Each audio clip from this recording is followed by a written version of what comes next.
Berjumpa kita sekali lagi di udara Ria 897 dalam satu lagi episod Kisah-Kisah Seram, Kisah-Kisah Misteri dalam rancangan Misteri Jam 12 bersama saya DJ Champion Casey.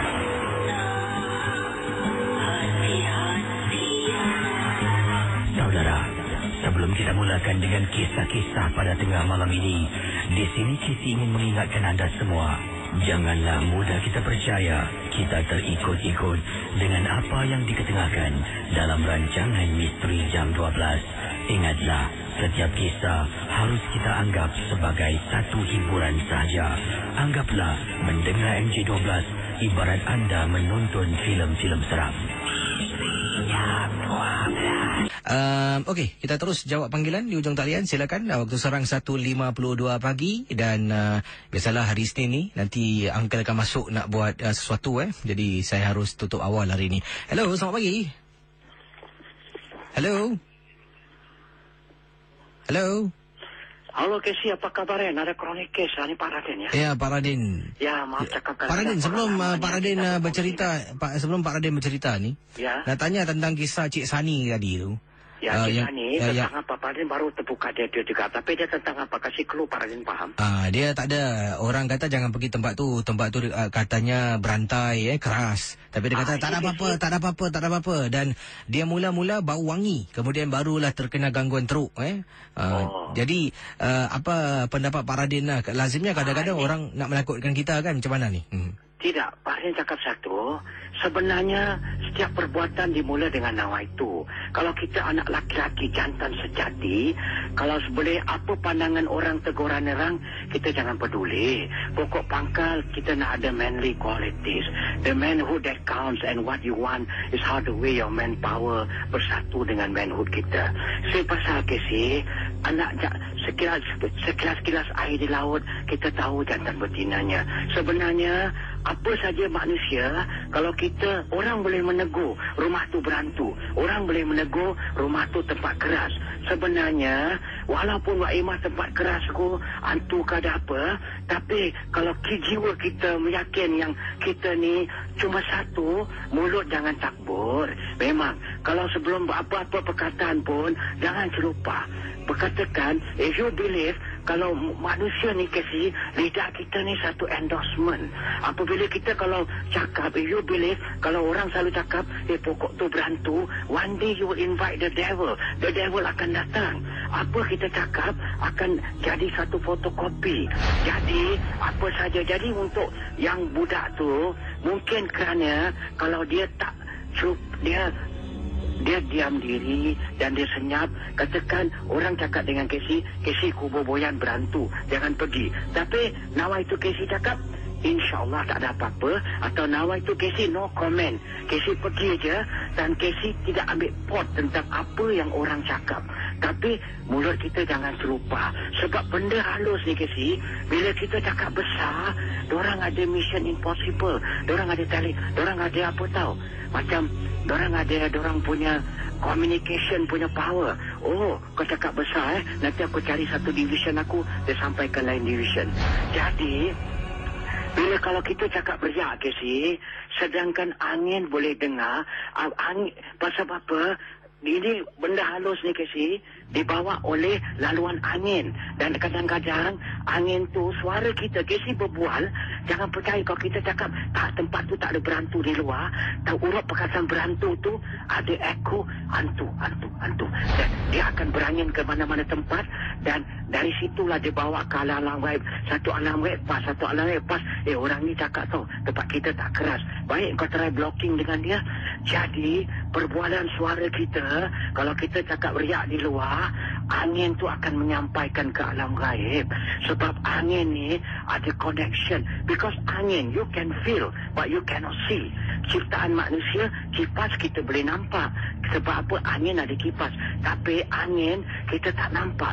Jadi angin ni satu kronik alam gaib juga, ciptaan Allah Ta'ala, dan dia ada communication, boleh sampai dan dia boleh kontak dengan alam gaib Casey.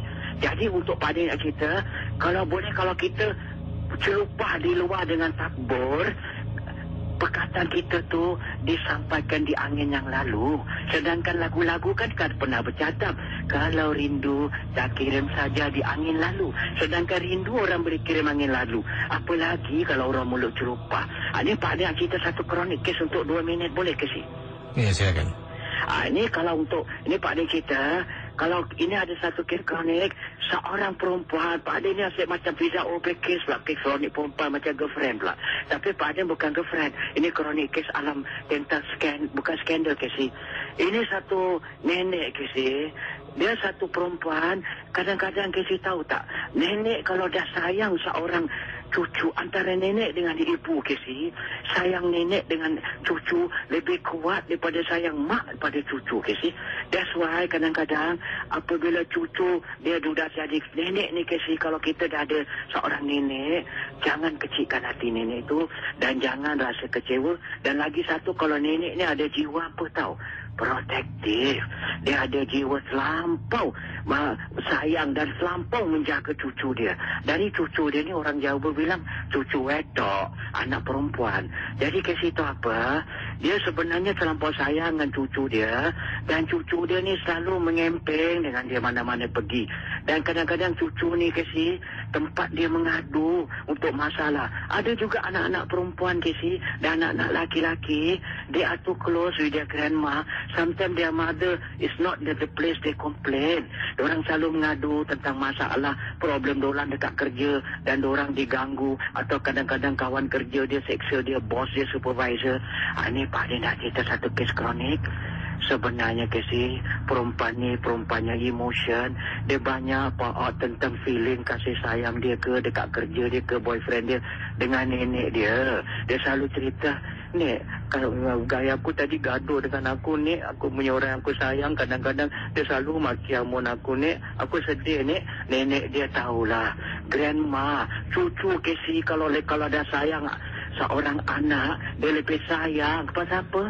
Itu kan cucu dia, anak perempuan dia kan anak laki-laki punya anak. Jadi kasih sayang siapa-siapa kalau ada nenek sayang nenek tau. Kesian nenek kalau sayang cucu, great 100% point 1 sayang dia. Jadi kerana dia terlampau sayang, cucu ni mengadu, jadi dia habis-habis dia dah terlampau sayang ke situ apa, cucu ni dia suka mengadu balik. "Nek, ada orang suka maki saya, Nek, boyfriend saya suka marah-marah saya, suka kadang-kadang gaduh, asyik suka kata-kata kasar dengan saya." Betul, dia menangis, dia mengadu. Kadang-kadang dia mengadu apa ke si, dekat kerja, supervisor dia, bos dia kadang-kadang suka cakap, "You don't like to work, you get out. You don't like to work, you gini." Kalau cokok cakap yang singkat, dia suka komplain dengan nenek. Dan nenek ni sudah jadi kronik mindset. Tahulah nenek, makin tua makin tension lah. Kalau aku baru nak episode main, kau cerita gini. Jadi nenek ni dah balas dendam ke si. Nenek tu tahu apa? Nenek cakap, ini Pak Din cerita. Ini Pak Din cerita, ni bukan Pak Din buat cerita. Pak Din ambil daripada apa yang diorang Pak Din kes kronik ni. Jadi ilham Pak Din tu, Pak Din ceritakan melalui pengalaman. Jadi Pak Din masuk, dan Pak Din masukkan dalam dialog perbualan dekat Misteri Jam 12. Jadi what happened, dia sudah apa tak Casey, bos dia sudah bergaduh dengan dia dah begini, dan Casey tahu tak, setiap kali orang kata dia mengadu, jadi nenek dia cakap, "Kau ada gambar bos dia tak?" Jadi Casey tahu apa, dia bikin festival, dia bikin salah satu benda, Pak Din tak nak cakap lah, dan sesuatu tak terjadi dengan bos dia. Nenek ni power ke si, kat bos dia TV tahu apa tak, 24 hours get out from the company, dan tak terangin, tak ada ribut, tak boleh kerja, dan lain tempat, dan berhenti. Itu Pak Din tak kisah Pak Din. Tapi yang Pak Din paling sedih, budak perempuan ni, kalau dia mengadu satu kes yang paling zalim, bukan apa zalim, dia kalau sikit, kalau dia bergaduh, dia ini balik kepada real kes kronik yang paling settle, tentang guy dia ni. Bila dia bergaduh, dia mengadu dengan, dia manja ke si, dia akan tidur. Ini dia cerita melalui pengalaman dia. Pak Din dah suruh insaf, dia dah bertobat, dia cerita, "Pak Din, saya selalu baring kat pura nenek saya cerita, Nek, hari lah kekasih aku." Setiap kali dia berbual dengan dialog mata air dia, cerita, dia akan cerita. Nenek dia tinggal kerana balik tinggal dengan nenek dia manja. Nanti dia bergaduh aja, nanti dia menangis kat telefon. Nanti nenek dia cakap, kenapa kau bergaduh-gaduh? Apa salah kau? Nanti dia cakap, nenek, guys saya ni marah saya. Nenek lepas taruh telefon dia menangis-nangis merengek. Kalau kau merengek, kau menangis gitu, kau bikin tekanan yang teramat sangat dengan nenek kau. Tentu nenek naik otak, naik sengit. Jadi apa terjadi Casey? Nenek dia dah terlampau marah. Nenek dia tanpa dia sedar, nenek dia ambil gambar boyfriend dia. Nenek cakap, mak, nek naik nak tengok gambar dia. Nenek dia ambil sampai tanpa dia sedar Casey. Nenek dia hurt Casey. Kau telah nyanyi good nenek. Cucu aku selalu aku komplain. Tanpa dah cucu dia sedar, nenek dia dah bikin black magic.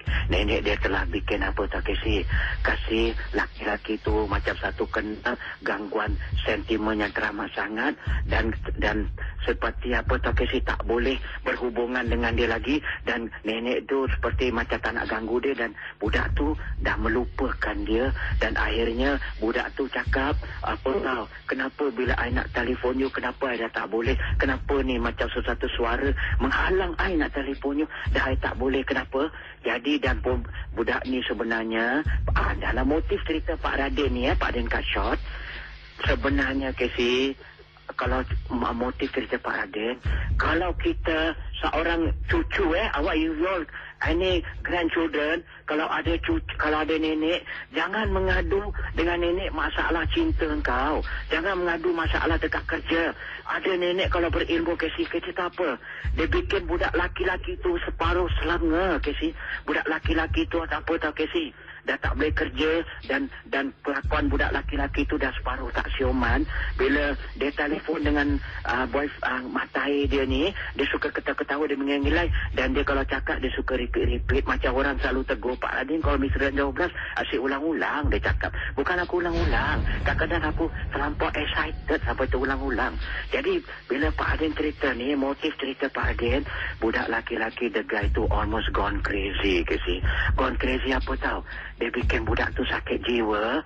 Dan bila perempuan tu bila dia berbual dengan kekasih dia dah berbual macam berbual ayam itik. Orang cakap lain, dia cakap lain. Orang cakap lain, dia cakap lain. Dan perempuan tu dah terasa, ada kesian kekasih aku ni, something wrong somewhere. Jadi dia tanya nenek dia, Nek, ni ada buat apa-apa tak dengan kondom? Tolong nama dia ni Eddie contoh je. Ni ada buat apa-apa dengan Eddie tak? Eddie dah macam cakap macam selenga itu kalau dia cakap bukan-bukan, kadang dia macam ketawa sendiri, tak ada ribut, ketawa kan tak dengar tibuk, macam ketawa menangis-nangis. Kenapa Nek berbual dengan saya, padahal dia tak marah saya lagi. Sekali Pak dia ketemu dia, Pak Din kami cakap, Pak Din ini gambar kekasih saya, kenapa jadi Pak Din cakap, kau ada kronik kes apa-apa, kau ada bilang mana-mana penyakit kronik kau untuk report dengan sesiapa tak? Kau suka mengadu? Saya mengadu dengan nenek saya Pak Din, kadang-kadang saya manja dengan dia. Apa peribadi saya mengadu? I love my grandma so much, even my personal problem saya cerita. Tapi saya tak tahu lagi, rupanya nenek dia ni membalas dendam dan geram tanpa tak tahu siapa yang bersalah. Dan akhirnya para laki-laki itu dah sakit jiwa, tapi cut short Pak Adin dapat obatkan, dan akhirnya mereka dapat bersatu dalam persahabatan. Dan Pak Adin mengadu, Pak Adin marah dia, kau apa-apa sikit perkara sikit-sikit pun, small matter, kau pergi komplain. Jadi kalau kau kahwin pun, kalau kau dekat bilik kau nak bermanja pun, nak komplain ini, kau dah tak ada kerja lagi. Dan dia ketawa, dia kata adalah Pak Adin itu rahsia katil. Tapi Pak Adin sebut dengan dia, whatever it is, kalau depan orang yang kau sayang, jangan mengadu, jangan nangis. Nenek Kisi paling sedih, dia paling pantang orang kacau cucu dia. Apalagi kalau anak dia sendiri tu, mak dia punya, walaupun itu anak perempuan dia punya anak, kau jangan kacau anak aku, jangan kacau cucu. Memang kau anak aku, ini cucu aku. Saya sayang cucu, nenek sayang terlampau kuat. Tapi akhirnya Pak Din dapat settle. Jadi sesiapa motif cerita kalau anak laki-laki, tapi anak laki-laki jarang mengadu. Ini kronik kes perempuan dia manja sangat. Citra the grandma, dia cerita-cerita selalu bergaduh, nangis mengadu nenek. Lepas bercerita pintar bergaduh dengan nenek. Dan nenek dia ambil balas tindak menggunakan ilmu pakar orang lama. Akhirnya budak tu hampir sakit jiwa. Dan Pak Adin dah kasih tahu, cuma Pak Adin cakap dengan dia, jangan bilang nenek kau yang Pak Adin bantu kau. Dan jangan bilang konfront nenek kau lagi yang kau tu pernah laki-laki tu kau pernah adakan. Jangan tuduh nenek pernah tak buat kekasih ni pasal mengadu pasal kekasih dia. Keep quiet, nanti nenek sensitif, kesian nenek dah tua. Jadi Pak Adin cakap, tahu makan tahu simpan lah, keep to yourself. Kalau nak gaduh dengan orang rumah ke yang with your boyfriend, pergilah masuk bilik, just silent talk lah, jangan nak pekik-pekik angin-angin mengadu, apa dah tak ada kerja ke. Itu saja ya, kronik sudah disettle ya, Casey. Assalamualaikum.